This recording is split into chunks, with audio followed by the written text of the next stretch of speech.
वह पर ब्रह्म मायातीत मन वाणी से परे है, भूतकाल में भी अगम था और भविष्य में भी अगम्य रहेगा।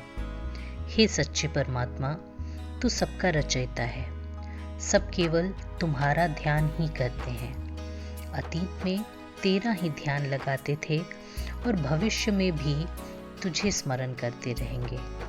सब जीव तुम्हारे द्वारा ही निर्मित हैं, तू ही उनका पोशाक और रक्षक है। इसलिए हे संत जनों, उस दुख मोचन हरि का स्मरण करो। वास्तव में परमात्मा स्वयं स्वामी है, सेवक भी स्वयं ही है। गुरु नानक जी कहते हैं कि बेचारे जीव तो तुच्छ हैं, उसकी गहनता को नहीं पहचान सकते। परमात्मा सब जीवों के अंतःकरण में समाया हुआ है।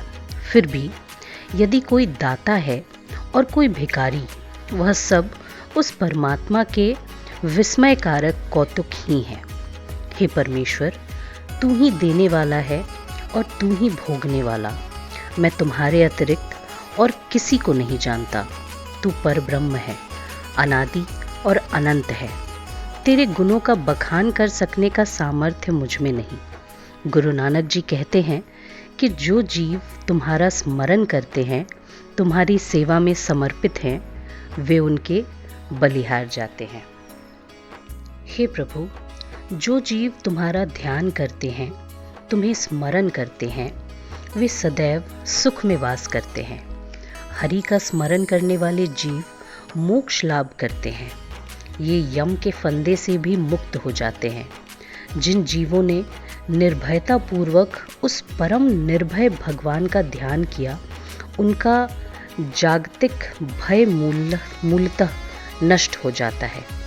जो हरि की सेवा में आत्मसमर्पित होते हैं, वे तो उसी के रूप में विलीन हो जाते हैं। हरि स्मरण करने वाले जीव धन्य हैं, नानक उन पर बलिहार है। हे अनंत हरि जी, भक्तों के हृदयों में तीनों काल तुम्हारी भक्ति के अनंत कोश भरे पड़े हैं। तुम्हारे भक्त निरंतर अनेक प्रकार की पूजा विधियों से तुम्हारे चरणों में अनंत वंदना अर्पण करते हैं। अनेक प्रकार से तुम्हारी उपासना होती है। योगी, जति आदि जप जाप और अनंत तपस्याओं के माध्यम से तुम्हारी प्रशस्ति करते हैं। तुम्हारे अनेक जीव स्मृतियों, शास्त्रों आदि धार्मिक ग्रंथों का वाचन करते हैं और षटकर्म मनुस्मृति के अनुसार पढ़ना, पढ़ाना, यज्ञ करना, यज्ञ कराना, दान देना, दान लेना आदि 6 कार्य की दिनचर्या को अपनाते हैं। किंतु नानक जी कहते हैं कि इन सब प्रकार के भक्त जीवों में वे ही सफल हैं जो परमात्मा को प्रिय हैं।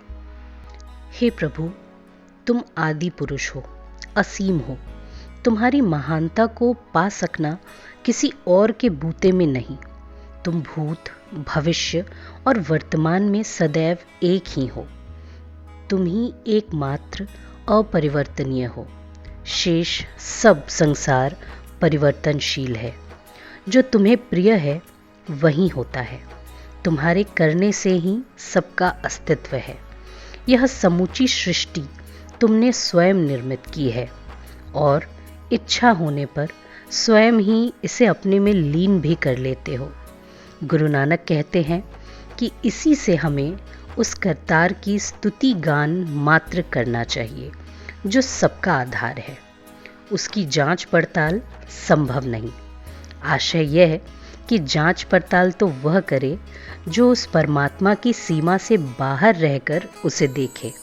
यह असंभव है।